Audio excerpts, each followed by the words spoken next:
Hello, Greg Ortman here once again, broadcasting live from Life Fitness Management in LaVale. And today I promised you something, once again, a little different. And we have a classroom here.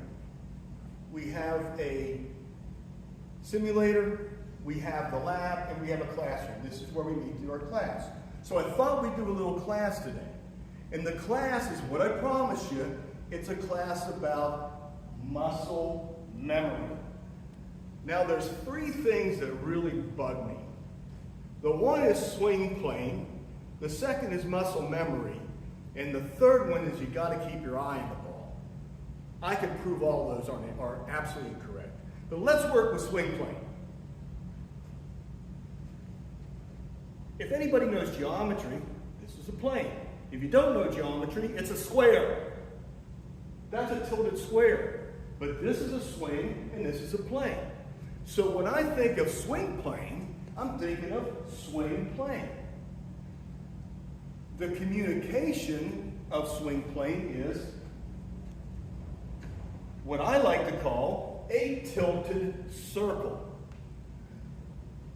So when I was doing my research into learning the memory about 20 years ago, that led to my writing my PhD thesis in the integral golfer and how learning the memory makes such an important point of golf because most of us never get any better. Why? Because we get stuck in the rut because our brain has associative functions. Perfect example. First tee, you're standing on the first tee and all you can remember is when you were 12 years old and you hit it right out of bounds. But you were on the range for the last hour hitting perfectly straight balls or draws, just like you went to a number one. You get up in the first tee, you hit it out of bounds. Why? Because there's an associative memory. If muscles remember that, in other words, listen to me again, if muscles remember that, you'd hit the ball straight down the middle with a little draw. But there's an association. The association is, out of bounds stays right. Don't hit it to the right, we only get what we think. We only get what we think. So that means we have to disclose to you why muscles don't have memory.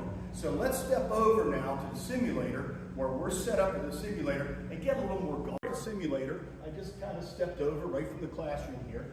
And I'm going to take the position of being a posteriori, which is study and research plus experience. With over 40 years experience, probably written about 10,000 words on this subject alone in my PhD thesis, as opposed to a priori, where somebody that just has study and research but doesn't have the experience. So we're going to take this because I can scientifically prove muscles have no memory. Now the brain has 86 billion neurites and neurons.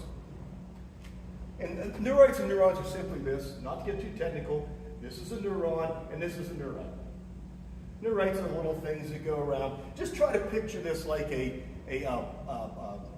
gear. And what happens is when you build these gear muscles, or these gears, they go into the muscles by electrical stimulation and say, okay, right arm, go up. Okay, right leg, go up. So, the more I stimulate that action, and three things happen. One, I stay in balance. Two, I don't hurt myself. But the most important one is, when you look about not hurting yourself, not staying in balance, you have to have an emotion. When you drive it straight down the middle of the fairway, whew, I'm getting goosebumps already. You hit it, there's an emotion. And guess what? Emotion comes from the heart. And what they've discovered, Abrams discovered this back in 1991, the heart has 40,000 of these things that are in the brain. So the only thing connected to the brain is the heart. And if there's no emotion involved, then guess what? You're missing out on that connection. That's why muscles have no memory, because muscles have zero neurites and neurons. They have a lot of cells, they have a lot of sinews, they have a lot of flesh. That's what they are. But when we take our neurites and channel them and constantly channel them, it's like we have a narrow to a wide to a narrow when it comes to a river. So when we go and do something over and over and over and over and over again, let me use an example. I can drive down the road, right-footed, no problem. I can think about anything. I can think about my golf round. It doesn't matter. What if you sprained your ankle and you had to drive home left-footed? I'm not suggesting you do this, but think about how difficult that would be.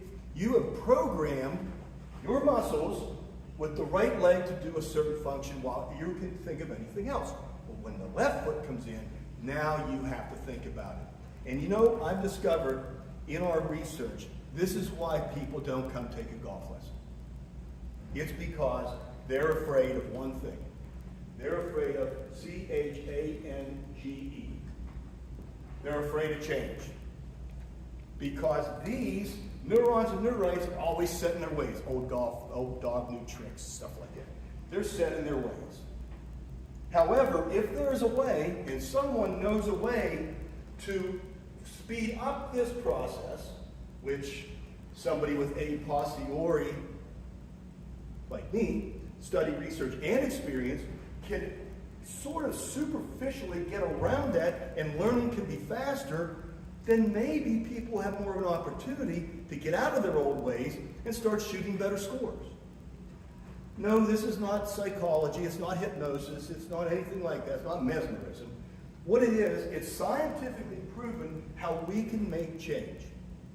And it rests here, with emotion. Science has found out through HeartMath, a company called HeartMath, that the heart can help the brain make changes. But there has to be emotion involved.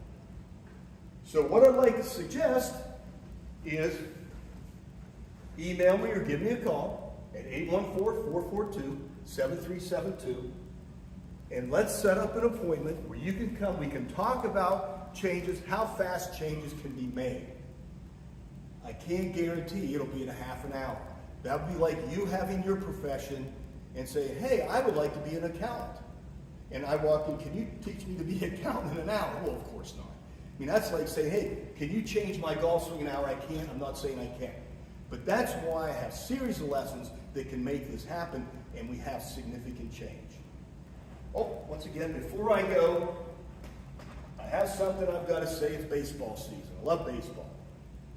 And those of you that believe that the baseball swing and the golf swing are completely different have another thing coming, because speaking from a posteriori, they are identical, but they're on a different tilted circle. Thanks for your attention. See you next week.